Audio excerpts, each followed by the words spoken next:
ਵਾਹਿਗੁਰੂ ਜੀ ਕਾ ਖਾਲਸਾ ਵਾਹਿਗੁਰੂ ਜੀ ਕੀ ਫਤਿਹ।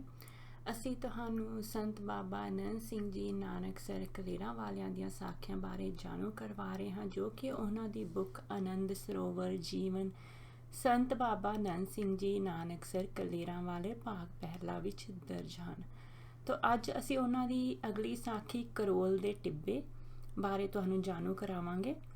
ਦਮਦਮੇ ਸਾਹਿਬ ਤੋਂ ਸਿੱਧੇ ਕਰੋਲ ਦੇ ਟਿੱਬੇ ਦੀ ਚੜ੍ਹਾਈ ਕਰ ਦਿੱਤੀ ਤੇ ਰਾਤ ਨੂੰ 12 ਵਜੇ ਚਸ਼ਮੇ ਤੇ ਪੁੱਜੇ। ਨਾਲ ਕੇਵਲ ਸਰਦਾਰ ਹਰਚੰਦ ਸਿੰਘ ਕਵੀ ਜੀ ਤੇ ਹਜੂਰੀਏ ਬਾਬਾ ਈਸ਼ਰ ਸਿੰਘ ਜੀ ਸਨ। ਬਾਕੀ ਸੰਗੀ ਤੇ ਸਮਾਨ ਆਦਿ ਪਿੱਛੇ ਰਹਿ ਗਏ, ਜੋ ਅਗਲੀ ਸ਼ਾਮ ਨੂੰ ਪੁੱਜੇ। ਸਾਰਾ ਸਮਾਨ, ਵਾਜੇ, ਜੋੜੀਆਂ, ਬਸਤਰ ਆਦਿ ਆਪ ਹੀ ਚੁੱਕੇ ਪਹਿਲੀ ਰਾਤ ਤਾਂ ਚਸ਼ਮੇ ਤੇ ਕੱਟੀ। ਸਵੇਰੇ ਹੀ ਟਿੱਬੇ ਦੀ ਸਿਖਰ ਤੇ ਬਾਬਾ ਜੀ ਜਾ ਪੁੱਜੇ ਤੇ ਨਾਲ ਹੀ ਸਰਦਾਰ ਹਰਚੰਦ ਸਿੰਘ ਨੂੰ ਤਾੜਨਾ ਕਰ ਦਿੱਤੀ ਕਿ ਰਾਜ ਮਾਤਾ ਜਾਂ ਮਹਾਰਾਜਾ ਸਾਹਿਬ ਹੋਰਾਂ ਨੂੰ ਖਬਰ ਨਹੀਂ ਦੇਣੀ। ਜੋ ਨਿਰੰਕਾਰ ਕੱਲੇਗਾ ਉਹ ਹੀ ਛਕਾਂਗੇ। ਸੋ ਬਾਣ ਦੇ ਰੁੱਖਾਂ ਦੇ ਪੱਤੇ ਸੂਤ ਕੇ ਤੇ ਉਬਾਲ ਕੇ ਉਹ ਵੀ ਅਲੂਨੇ 3 ਡੰਗ ਆਪ ਵੀ ਸਾਗ ਦੇ ਤੌਰ ਤੇ ਛਕੇ ਤੇ ਬਾਕੀ ਸੰਗਤ ਨੂੰ ਵੀ ਛਕਾਏ। ਸੰਗੀ ਚਾਹਣ ਕਿ ਕਿਤੇ ਆਰਾਮ ਵਾਲੀ ਥਾਂ ਤੇ ਬਾਬਾ ਜੀ ਟਿਕਣ, ਕਿਸੇ ਸਰਦਾਰ ਦੀ ਕੋਠੀ ਵਿੱਚ ਠਹਿਰਨ ਤਾਂ ਉੱਥੇ ਕੁਝ ਆਰਾਮ ਕਰੀਏ ਤੇ ਛਕੀਏ ਛਕਾਈਏ।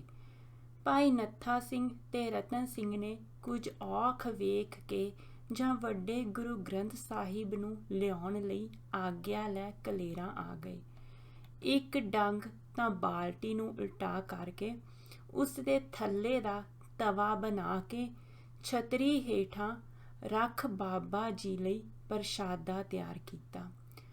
ਅਸਾਂ ਰਾਤ ਨੂੰ ਜੰਗਲ ਵਿੱਚੋਂ ਲੱਕੜੀਆਂ ਲੱਭ ਕੇ ਇਕੱਠੀਆਂ ਕਰਨੀਆਂ, ਕਿਉਂਕਿ ਦੌੜ ਭੱਜ ਵਿੱਚ ਦਿਨੇ ਤਾਂ ਵਕਤ ਹੀ ਨਹੀਂ ਸੀ ਮਿਲਦਾ।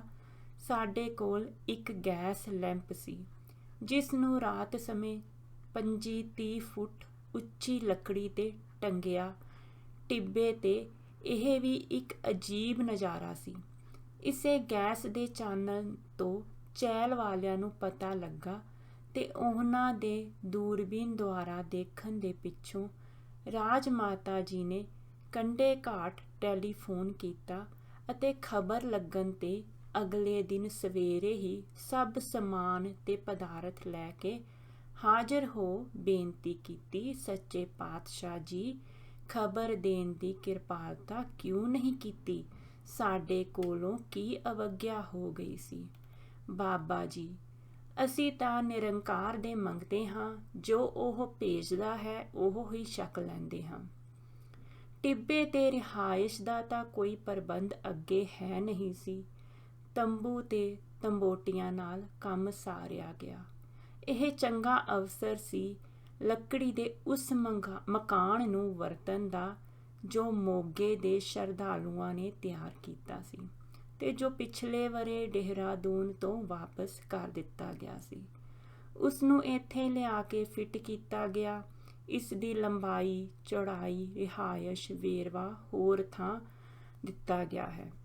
ਸੰਖੇਪ ਤੌਰ ਤੇ ਇਸ ਵਿੱਚ ਗੁਰੂ ਸਾਹਿਬ ਲਈ ਬਾਬਾ ਜੀ ਦੇ ਬੈਠਣ ਦਾ, ਆਸਣ ਦਾ, ਭਜਨਗੜ੍ਹ ਅਤੇ ਇਸ਼ਨਾਨ ਲਈ ਪਰੰਬਾ ਸੀ।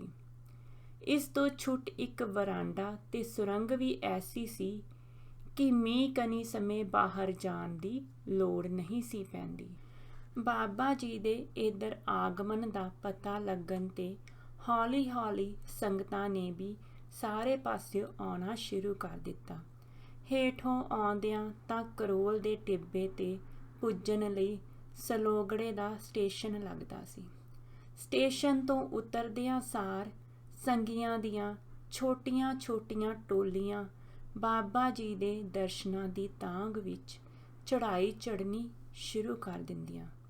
ਹੱਥਾਂ ਵਿੱਚ ਪ੍ਰਸ਼ਾਦ ਦੀਆਂ ਟੋਕਰੀਆਂ, ਬੱਚਿਆਂ ਨੂੰ ਕਿਸੇ ਉਂਗਲੀ ਲਾਇਆ ਹੋਇਆ ਜਾਂ ਸਮਾਨ ਨਾਲ ਪਹਾੜੀਏ ਦੀ ਪਿੱਠ ਪਿੱਛੇ ਬਿਠਾਇਆ ਹੋਇਆ।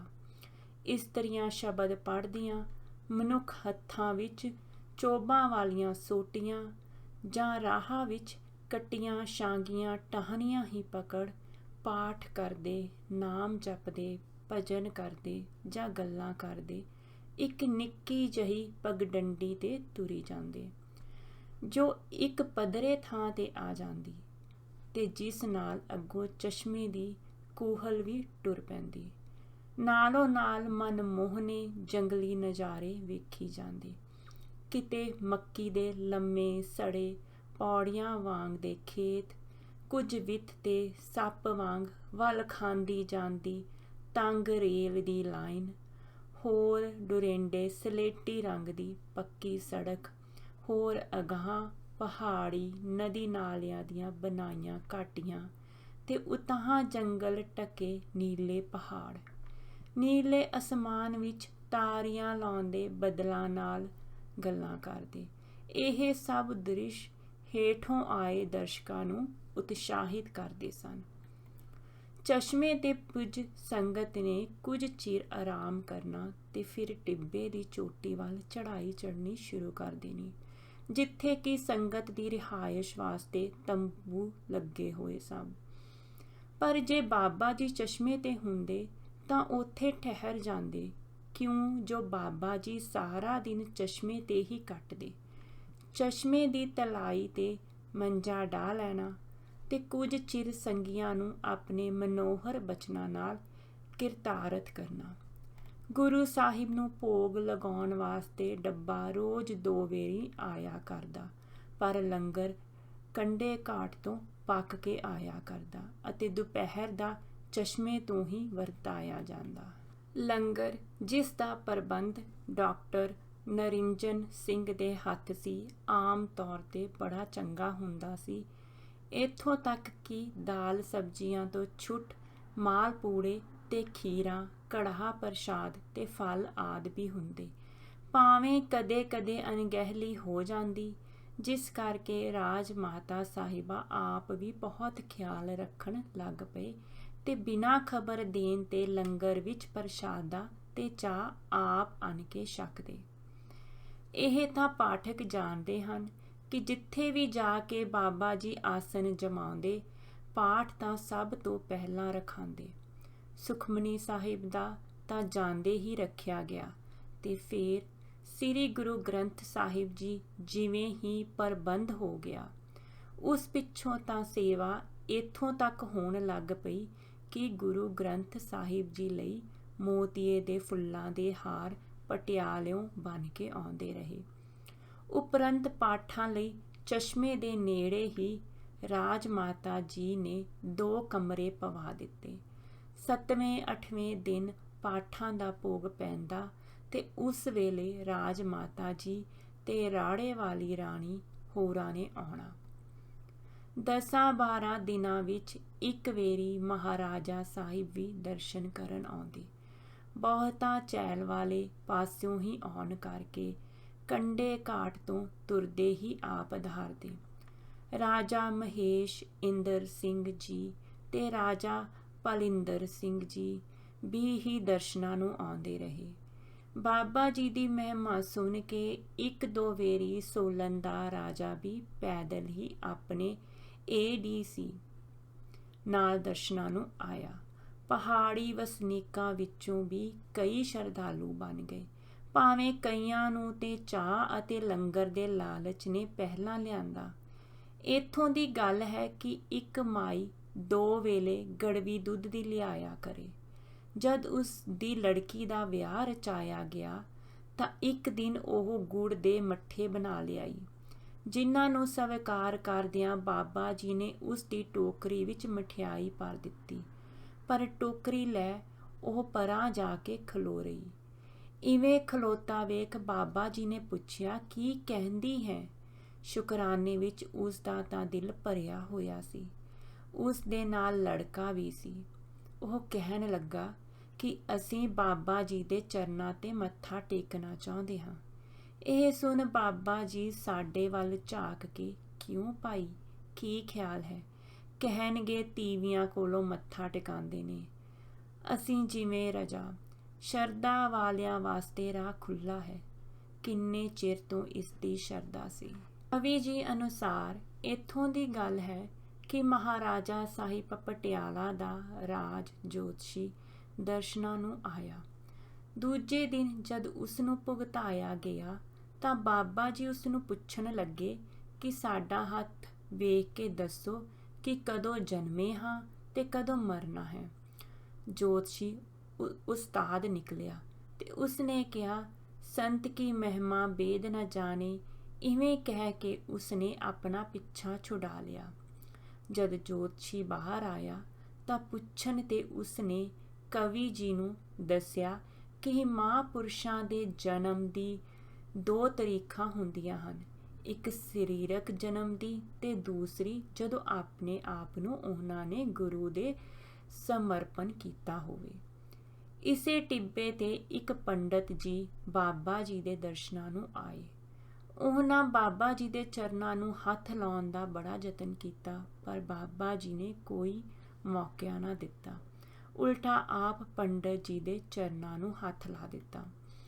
ਦੀਵਾਨ ਵਿੱਚ ਬੈਠਿਆਂ ਪੰਡਤ ਹੋਰਾਂ ਨੇ ਬਾਬਾ ਜੀ ਨੂੰ ਪ੍ਰਸ਼ਨ ਕੀਤਾ, ਮਹਾਰਾਜ, ਬੇਹੰਗਮਾਂ ਵੱਲ ਇਸ਼ਾਰਾ ਕਰਕੇ ਇਹਨਾਂ ਵਿੱਚੋਂ ਕਿਸੇ ਨੂੰ ਆਪਣੇ ਵਰਗਾ ਬਣਾਇਆ ਹੈ ਜੀ?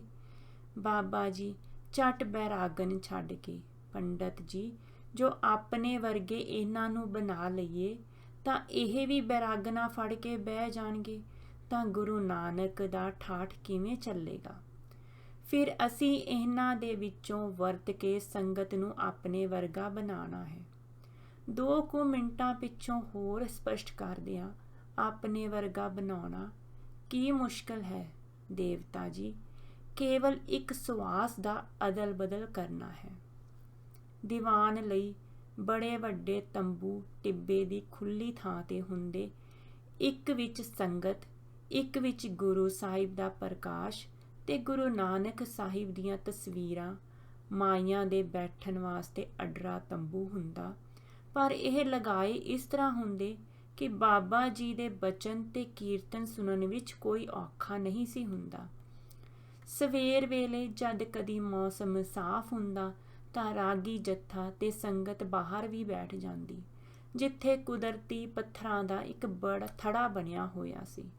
ਅੰਮ੍ਰਿਤ ਵੇਲੇ ਸਵੱਛ ਅਸਮਾਨ ਵੇਖ ਭਿੰਨੀ ਰੈਣੜੀਏ ਚਮਕਣ ਤਾਰੇ ਦਾ ਸ਼ਬਦ ਯਾਦ ਆਉਂਦਾ।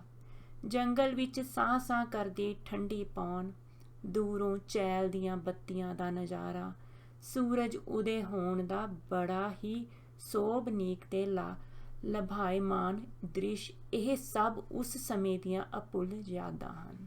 ਪੂਰਨਮਾਸ਼ੀ ਦੇ ਅਵਸਰ ਤੇ ਜੋ ਪ੍ਰਭਾਵਸ਼ਾਲੀ ਸਮਾਗਮ ਹੁੰਦਾ, ਉਸ ਦਾ ਹੂਬਹੂ ਵਰਣਨ ਸਰਦਾਰ ਬਖਜਾਨ ਸਿੰਘ ਜੀ ਦੀ ਹੱਡਬੀਤੀ ਵਿੱਚ ਪੜ੍ਹਿਆ ਜਾਵੇ। ਇੱਕ ਪੂਰਨਮਾਸ਼ੀ ਤੋਂ ਅਗਲੀ ਸਵੇਰ ਨੂੰ ਹੋਂ ਉਸ ਕੋਲ ਘੁਮਾਇਆ ਗੁਰਮਤਿ ਹਿਰਦੇ ਗਰੀਬੀ ਆਵੇ ਦਾ ਪ੍ਰਮਾਣ ਲੈ ਕੇ ਭਾਈ ਸੰਤਾ ਸਿੰਘ ਰਿਖੀ ਨੇ ਬੜਾ ਸੋਹਣਾ ਕੀਰਤਨ ਕੀਤਾ। ਇਤਨਾ ਕਿ ਰਾਜ ਮਾਤਾ ਜੀ ਚੁਪਕੇ ਹੀ ਉੱਠ ਕੇ ਹਨੇਰੇ ਵਿੱਚ ਸੰਗਤ ਦੇ ਜੋੜੇ ਝਾੜਨ ਲੱਗ ਪਏ, ਪਰ ਕਿਸੇ ਸੰਗਤ ਨੇ ਦੇਖ ਲਿਆ ਤੇ ਗੱਲ ਨਿਕਲ ਗਈ।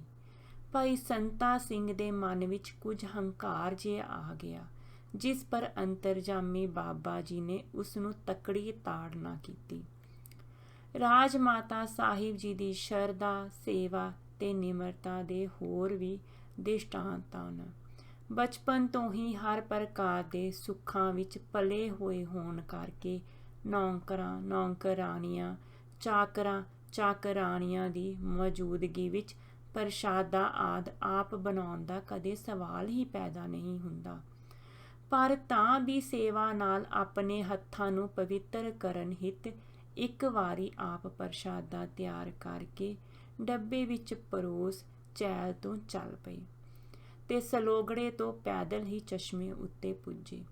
ਉਧਰੋਂ ਦੂਰ ਦ੍ਰਿਸ਼ ਬਾਬਾ ਜੀ ਟਿੱਬੇ ਤੋਂ ਹੇਠਾਂ ਉਤਰ ਚਸ਼ਮੇ ਤੇ ਆ ਪੁੱਜੇ, ਜਿੱਥੇ ਕਿ ਪਾਠ ਹੋ ਰਹੇ ਸਨ, ਤੇ ਦੇਖ ਕੇ ਫਰਮਾਉਣ ਲੱਗੇ, ਮਾਤਾ ਜੀ, ਤੁਸੀਂ ਇਤਨੀ ਖੇਚਲ ਕਿਉਂ ਕੀਤੀ ਹੈ? ਫਿਰ ਆਪੇ ਹੀ, ਜੇ ਮਾਂ ਪੁੱਤਰਾਂ ਦੀ ਸਾਰ ਨਾ ਲਵੇ ਤਾਂ ਕੌਣ ਲਵੇ? ਅੱਗੋਂ ਬੜੀ ਸ਼ਰਧਾ ਤੇ ਨਿਮਰਤਾ ਨਾਲ ਰਾਜ ਮਾਤਾ ਜੀ ਕਹਿਣ ਲੱਗੇ, ਅਸੀਂ ਕੀ ਕਰਨ ਜੋਗੇ ਹਾਂ? ਬਾਬਾ ਜੀ ਤੇ ਉਪਦੇਸ਼ ਅਨੁਸਾਰ ਜਿਵੇਂ ਤੁਸੀਂ ਕਰਵਾਇਆ ਹੈ ਉਵੇਂ ਹੀ ਹੋਇਆ ਹੈ। ਰਾਜ ਘਰਾਣੇ ਵੱਲੋਂ ਸੇਵਾ ਵੀ ਅਤੁੱਟ ਹੁੰਦੀ ਸੀ। ਇੱਥੋਂ ਤੱਕ ਕਿ ਇੱਕ ਸੰਗੀ ਅਨੁਸਾਰ ਸ਼ਨੀਤ ਤੇ ਰੇਸ਼ਮੀ ਰਜਾਈਆਂ, ਕੰਬਲਾਂ, ਸਰਾਣਿਆਂ, ਗਦੇਲੀਆਂ ਦਾ ਰੋਲ ਪਿਆ ਰਹਿੰਦਾ। ਰਾਜ ਮਾਤਾ ਸਾਹਿਬਾ ਨੇ ਮਠਿਆਈ ਦੇ ਵੱਡੇ ਵੱਡੇ ਟੋਕਰੇ ਭਰਵਾ ਕੇ ਭੇਜਣੇ ਤੇ ਬਾਬਾ ਜੀ ਨੇ ਅੱਗੋਂ ਬੁੱਕ ਭਰ ਕੇ ਵੰਡਣੇ। ਕਈ ਵਾਰ ਸੰਗੀਆਂ ਨੇ ਫੋਟੋ ਵਾਸਤੇ ਬੇਨਤੀ ਕਰਨੀ, ਪਰ ਬਾਬਾ ਜੀ ਪ੍ਰਵਾਨਗੀ ਨਹੀਂ ਸਨ ਦਿੰਦੇ। ਕਿਸੇ ਨਾ ਕਿਸੇ ਬਹਾਨੇ ਟਾਲ ਦਿੰਦੇ। ਕਦੀ ਇਹ ਕਿ ਮੇਰੀ ਕੋਈ ਸ਼ਕਲ ਹੈ, ਸੂਰਤ ਹੈ, ਕੀ ਵੇਖੋਗੇ? ਪਰ ਰਾਜ ਮਾਤਾ ਸਾਹਿਬਾ ਨੇ ਗੱਲ ਚਲਾ ਬੇਨਤੀ ਕੀਤੀ ਕਿ ਫੋਟੋ ਦੇ ਬਿਨਾਂ ਗੁਜ਼ਾਰਾ ਨਹੀਂ ਚੱਲਦਾ, ਤਾਂ ਇੱਕ ਖਿਚਵਾਣ ਤੇ ਰਜ਼ਾਮੰਦ ਹੋ ਗਏ। ਰਾਜ ਮਾਤਾ ਸਾਹਿਬਾ ਨਹੀਂ ਜੀ, ਇੱਕ ਬੈਠਿਆਂ ਦੀ ਤੇ ਇੱਕ ਖੜੋਤਿਆਂ ਦੀ। ਮਤੇ ਕਿਸੇ ਨਾਹ ਨਾ ਕਰ ਦੇਣ। ਫੋਟੋਗ੍ਰਾਫਰ ਸਿਆਣਾ ਸੀ, ਉਹ ਕਹਿਣ ਲੱਗਾ, ਜੀ ਮੈਂ ਇੱਕੋ ਵਾਰੀ ਹੀ ਦੋਵੇਂ ਲੈ ਲਵਾਂਗਾ। ਇਸ ਪਰ ਫੋਟੋ ਲਈ ਗਈ। ਫੋਟੋਗ੍ਰਾਫਰ ਨੇ ਸਭ ਨੂੰ ਦੇਣ ਲਈ 100 ਕਾਪੀਆਂ ਬਣਾ ਲਈਆਂ। ਜਦ ਬਾਬਾ ਜੀ ਨੂੰ ਪਤਾ ਲੱਗਾ ਤਾਂ ਕੁਝ ਤਾੜਨਾ ਦੇ ਲਹਿਜੇ ਵਿੱਚ, ਤਸਵੀਰ ਸਾਡੀ ਹੈ, ਤੁਹਾਡੀ ਤੇ ਨਹੀਂ। ਤੁਸੀਂ ਆਪਣੇ ਲਈ ਇੱਕ ਰੱਖ ਲਓ। ਮੈਨੂੰ ਤਾਂ 3 ਸੰਗਨਾਂ ਨਾਲ ਵਾਅਦਾ ਕਰ ਚੁੱਕੀ ਹਾਂ, ਬੀਬੀ ਕੁੰਦਨ ਕੌਰ, ਬਾਬਾ ਜਸਵੰਤ ਸਿੰਘ ਦੀ ਵਹੁਟੀ ਤੇ ਤੀਜੀ ਬੀਬੀ ਗਿਆਨ ਕੌਰ। ਚੰਗਾ ਇਹਨਾਂ ਨੂੰ ਦੇ ਦਿਓ ਤੇ ਬਾਕੀ ਦੀਆਂ ਪਾਣੀ ਦੇ ਟੱਬ ਵਿੱਚ ਪਾ ਕੇ ਆਪਣੇ ਸਾਹਮਣੇ ਗਲਵਾ ਦਿੱਤੀਆਂ। ਇਹ ਕਹਿੰਦਿਆਂ ਕਿ ਕਈ ਲੋਕ ਫੋਟੋ ਦੀ ਹੀ ਪੂਜਾ ਕਰਨ ਲੱਗ ਜਾਂਦੇ ਹਨ। ਇੱਕ ਦਿਨ ਜੂਨ ਮਹੀਨੇ ਵਿੱਚ ਭਗਤ ਗੁਰਚਰਨ ਸਿੰਘ ਅਨੁਸਾਰ ਦੁਪਹਿਰ ਵੇਲੇ ਬੜਾ ਰੌਲਾ ਪਿਆ। ਅਸੀਂ ਲੇਟੇ ਹੋਏ ਸਾਂ। ਉਸ ਵੇਲੇ ਵੇਖਿਆ ਕਿ ਬਨ ਵਿੱਚ ਅੱਗ ਲੱਗੀ ਹੋਈ ਹੈ ਤੇ ਸਾਡੇ ਕੋਲੋਂ ਲਗਭਗ 20 ਫੁੱਟ ਤੇ ਆ ਚੁੱਕੀ ਹੈ। ਬਾਬਾ ਜੀ ਉੱਥੋਂ ਮੀਲ ਭਰ ਉਤਾਂਹ ਪਹਾੜ ਦੀ ਚੋਟੀ ਵੱਲ ਸਨ। ਸਾਰੀ ਸੰਗਤ ਨੇ ਉਹਨਾਂ ਵੱਲ ਦੌੜਨਾ ਸ਼ੁਰੂ ਕਰ ਦਿੱਤਾ। ਇਤਨੇ ਚਿਰ ਵਿੱਚ ਬਾਬਾ ਜੀ ਦਾ ਹੁਕਮ ਆਇਆ ਕਿ ਅੱਗ ਬੁਝਾਈ ਜਾਵੇ। ਇਸ ਪਰ ਸਾਰੀ ਸੰਗਤ ਹੇਠਾਂ ਵੱਲ ਆ ਗਈ ਤੇ ਅੱਗ ਬੁਝਾਉਣ ਵਿੱਚ ਰੁੱਝ ਗਈ। ਪਰ ਮੈਂ ਅਦਵਾਟੇ ਹੀ ਜਾ ਕੇ ਖਲੋ ਗਿਆ। ਮੇਰੇ ਹੱਥ ਵਿੱਚ ਕੇਵਲ ਮਾਮੂਲੀ ਟਾਹਣੀ ਜਿਹੀ ਸੀ। ਮੈਂ ਆਪਣੀ ਭੈਣ ਗਿਆਨ ਕੌਰ ਨੂੰ ਵੀ ਰੋਕਿਆ ਕਿ ਹੇਠਾਂ ਜਾ ਕੇ ਅੱਗ ਬੁਝਾਉਣ ਦਾ ਯਤਨ ਕਰਨਾ ਫਜ਼ੂਲ ਹੈ, ਕਿਉਂਕਿ ਅੱਗ ਬੁਝਣ ਵਾਲੀ ਨਹੀਂ ਹੈ, ਐਵੇਂ ਕੋਈ ਲਪੇਟ ਵਿੱਚ ਆ ਜਾਵੇ। ਇਸ ਲਈ ਸਾਰਿਆਂ ਨੂੰ ਵਾਪਸ ਬੁਲਾ ਲੈਣਾ ਚੰਗਾ ਰਹੇਗਾ। ਤਾਂ ਬਾਬਾ ਜੀ ਨੇ ਹੱਸ ਕੇ ਕਿਹਾ, ਚੰਗਾ ਬੁਲਾ ਲਵੋ। ਮੈਂ ਆਪਣੀ ਭੈਣ ਦਾ ਦੁਪੱਟਾ ਫਿਰਾ ਕੇ ਦੂਰ ਤੇ ਅੱਗ ਬੁਝਾਉਂਦੀ ਸੰਗਤ ਨੂੰ ਬਾਬਾ ਜੀ ਦੇ ਹੁਕਮ ਦਾ ਇਸ਼ਾਰਾ ਦਿੱਤਾ, ਜਿਸ ਪਰ ਸੰਗਤ ਵਾਪਸ ਆਉਣੀ ਸ਼ੁਰੂ ਹੋ ਗਈ। ਸੰਗਤ ਦੇ ਪੁੱਜਣ ਤੇ ਬਾਬਾ ਜੀ ਨੇ ਆਪ ਅਰਦਾਸ ਕੀਤੀ, ਸੱਚੇ ਪਾਤਸ਼ਾਹ ਅੱਗ ਨੂੰ ਸ਼ਾਂਤੀ ਬਖਸ਼ੋ, ਅਤੇ ਫਿਰ ਸੰਗਤ ਨੂੰ ਅੱਗ ਬੁਝਾਉਣ ਦਾ ਹੁਕਮ ਦਿੱਤਾ। ਸੰਗਤ ਦੇ ਹੇਠਾਂ ਜਾਣ ਦੀ ਢੇਰ ਸੀ ਕਿ ਅੱਗ ਵਧਣੋਂ ਬੰਦ ਹੋ ਗਈ ਤੇ ਝੱਟ ਹੀ ਫਿਰ ਬੁਝ ਗਈ, ਭਾਵੇਂ ਰੁੱਖਾਂ ਦੇ ਮੁੱਢ ਕੁਝ ਚਿਰ ਪਿੱਛੋਂ ਵੀ ਸੜਦੇ ਰਹੇ। ਇੱਥੇ ਠਹਿਰਦਿਆਂ ਭਾਈ ਸਰਦਾਰ ਕਰਤਾਰ ਸਿੰਘ ਜੀ ਅਨੁਸਾਰ ਇੱਕ ਦਿਨ ਬਾਬਾ ਜੀ ਫੁਰਮਾਨ ਲੱਗੇ ਕਿ ਅੱਜ ਔਸ ਉਚੇਰੇ ਟਿੱਬੇ ਤੇ ਚੱਲਣਾ ਹੈ। ਕੀਰਤਨ ਦੇ ਭੋਗ ਪਿੱਛੋਂ ਹਾਜ਼ਰੀ ਕਰਕੇ ਸਾਰੇ ਸਾਜ਼ ਚੁੱਕ ਅਸੀਂ ਟੁਰ ਪਏ। ਲਾਊਡ ਸਪੀਕਰ ਵੀ ਨਾਲ ਲੈ ਲਏ। ਰਾਹ ਵਿੱਚ ਜਦ ਇੱਕ ਮੰਦਰ ਆਇਆ ਤਾਂ ਪਹਿਲਾਂ ਉੱਥੇ ਕੀਰਤਨ ਕਰਵਾਇਆ। ਅੱਗੇ ਚੱਲ ਹੋਰ ਸਿਖਰ ਤੇ ਪੁੱਜੇ। 1:30 ਵੱਜ ਗਿਆ। ਜਾਂਦਿਆਂ ਹੀ ਬਾਬਾ ਜੀ ਇੱਕ ਪੱਥਰ ਤੇ ਬਿਰਾਜ ਗਏ ਤੇ ਸਾਨੂੰ ਕਿਹਾ, ਲਾਊਡ ਸਪੀਕਰ ਲਾ, ਸਾਜ਼ ਖੋਲ, ਕੀਰਤਨ ਪੂਰੇ ਜ਼ੋਰ ਨਾਲ ਕਰੋ। ਕਿਵੇਂ 1 ਘੰਟਾ ਕੀਰਤਨ ਕੀਤਾ। ਵਿੱਚੋਂ ਅਸੀਂ ਬੜੇ ਹੈਰਾਨ ਹੋ ਰਹੇ ਸਾਂ ਕਿ ਇੱਥੇ ਨਾ ਕੋਈ ਸੁਣਨ ਵਾਲਾ ਹੈ। ਬਾਬਾ ਜੀ ਬੜੇ ਬੇਪਰਵਾਹ ਹਨ, ਕਿਤਨੀ ਸਾਨੂੰ ਖੇਚਲ ਹੋਈ ਹੈ। ਕੀਰਤਨ ਦੀ ਸਮਾਪਤੀ ਪਿੱਛੋਂ ਸਾਨੂੰ ਸਭਨਾਂ ਨੂੰ ਕੋਲ ਸੱਦ ਲਿਆ। ਪਿੱਛੋਂ ਇੰਨੇ ਚਿਰ ਵਿੱਚ ਪ੍ਰਸ਼ਾਦਾ ਵੀ ਆ ਚੁੱਕਿਆ ਸੀ। ਪਹਿਲਾਂ ਤਾਂ ਸਾਰਿਆਂ ਨੂੰ ਆਪਣੇ ਕਰ ਕਮਲਾਂ ਨਾਲ ਪ੍ਰਸ਼ਾਦੇ ਤੇ ਸਬਜ਼ੀਆਂ ਵਰਤਾਈਆਂ। जद सारे छक चुके सां तां फुरमान लगे, तुसीं आखदे होवोगे कि सानू बड़ी खेचल होई है। खेचल सानू भी बड़ी होई है, पर की करिए, इन्हां पत्थरां ने सानू खिच्चिया है। कदों दे उडीक रहे सन। इधर कुछ जानवर भी हन जिन्हां ने सानू भी खिच्चिया है। कीर्तन सुनन नाल इन्हां दी हुण कल्याण हो गई है। संगियां विच झंग मगियाने दे भगत भगवान दास भी सन। बाबा जी सुना की हाल है। उसनू हौकी जांदा वेख के बाबा जी बड़े हसे। इस तरह दे चोज ते बचन करके वापस टुरे ते शाम नू 7 वजे ठाठ ते पुजे। करोल दे टिब्बे ते पीण दे पानी दा प्रबंध नहीं सी। पानी हेठों चश्मे तो लियाउणा पैंदा, जां तां खच्चरां ते जां बेहंगमां ने पीपे भर लियाउणे। संगत दे इशनान वास्ते एक छप्पड़ी जही सी, जिस विच बारिश दा पानी चोखा जमा हो जांदा। बारिश भी आखर दी हुंदी सी। एक सवेर धड़ाधड़ बारिश हो रही सी।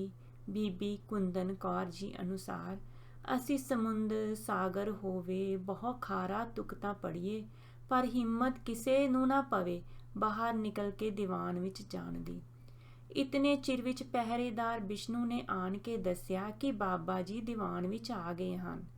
ਇਹ ਸੁਣਦਿਆਂ ਸਾਰ ਅਸਾਂ ਕੁਝ ਨਾ ਦੇਖਿਆ ਤੇ ਸਭ ਦੌੜ ਲਾ ਕੇ ਝਟ-ਪਟ ਦੀਵਾਨ ਵਿੱਚ ਪੁੱਜ ਗਈਆਂ। ਪਹਾੜ ਤੇ ਸੰਗਤ ਜਾਂ ਦਰਸ਼ਨ ਕਰਨ ਲਈ ਆਉਣ ਦਾ ਇੱਕ ਵੱਡਾ ਲਾਭ ਇਹ ਹੁੰਦਾ, ਇਸਤਰੀਆਂ ਨੂੰ ਵੀ ਨੇੜੇ ਹੋ ਕੇ ਬਚਨ ਸੁਣਨ ਦੇ ਅਵਸਰ ਮਿਲ ਜਾਂਦੇ। ਖਾਸ ਕਰਕੇ ਸ਼ਰਧਾਵਾਨਾਂ ਜ਼ਰੂਰ ਹੀ ਸਮਾਂ ਮਿਲ ਜਾਂਦਾ। ਟਿੱਬੇ ਦੀ ਚੜ੍ਹਾਈ ਉਤਰਾਈ ਦਾ ਬਹੁਤ ਹਿੱਸਾ ਤਾਂ ਕਰੜਾ ਹੀ ਸੀ ਤੇ ਬਾਬਾ ਜੀ ਬਹੁਤ ਵਾਰੀ ਡਾਂਡੀ ਹੀ ਵਰਤਿਆ ਕਰਦੇ ਸਨ। ਇੱਕ ਦਿਨ ਸਰਦਾਰ ਸੰਪੂਰਨ ਸਿੰਘ ਜੀ ਹਦਾਇਤ ਅਨੁਸਾਰ ਲੇਖਕ ਦੀ ਪਤਨੀ ਆਪਣੇ ਬੱਚਿਆਂ ਸਹਿਤ ਰਾਹ ਦੇ ਇੱਕ ਲਾਂਬੇ ਹੋ ਕੇ ਉਡੀਕਦੀ ਰਹੀ। ਜਦ ਬਾਬਾ ਜੀ ਦੀ ਡਾਂਡੀ ਲੰਘੀ ਤਾਂ ਉਸ ਨੂੰ ਉਸ ਵੇਲੇ ਤਾਂ ਇਤਨਾ ਹੀ ਫਰਮਾਇਆ ਕਿ ਇਵੇਂ ਜੰਗਲ ਵਿੱਚ ਠਹਿਰਨਾ ਠੀਕ ਨਹੀਂ, ਪਰ ਉਹ ਵਾਪਸੀ ਤੱਕ ਉੱਥੇ ਹੀ ਰਹੀ। ਵਾਪਸੀ ਤੇ ਉਸ ਨੂੰ ਦੇਖ ਕੇ ਬਾਬਾ ਜੀ ਨੇ ਡਾਂਡੀ ਹੇਠਾਂ ਰਖਾ ਲਈ ਤੇ ਅੱਧ ਘੰਟੇ ਤੋਂ ਵੱਧ ਉਸ ਨੂੰ ਮਨੋਹਰ ਬਚਨਾਂ ਨਾਲ ਕਿਰਤਾਰਤ ਕੀਤਾ।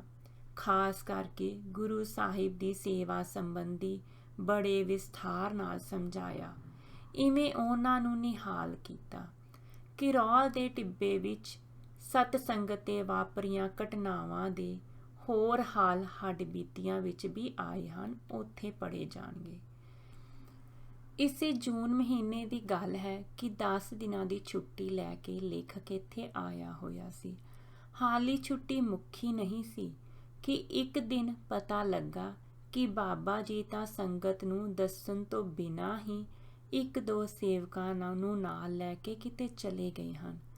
ਅਸੀਂ ਕੁਝ ਹੈਰਾਨ ਜਿਹੇ ਸਾਂ, ਪਰ ਅਗਲੇ ਦਿਨ ਹੀ ਪਤਾ ਲੱਗ ਗਿਆ ਕਿ ਚੈਲ ਜਾਂ ਉਸ ਤੋਂ ਅਗਾਂਹ ਕੁਫਰੀ ਵੱਲ ਜਾ ਪੁੱਜੇ ਹਨ ਤੇ 1-2 ਦਿਨਾਂ ਅੰਦਰ ਇੱਧਰ ਆਉਣ ਦੀ ਕੋਈ ਆਸ ਨਹੀਂ, ਸੋ ਅਸੀਂ ਤਾਂ ਵਾਪਸ ਆ ਗਏ। ਵਾਹਿਗੁਰੂ ਜੀ ਕਾ ਖਾਲਸਾ, ਵਾਹਿਗੁਰੂ ਜੀ ਕੀ ਫਤਿਹ।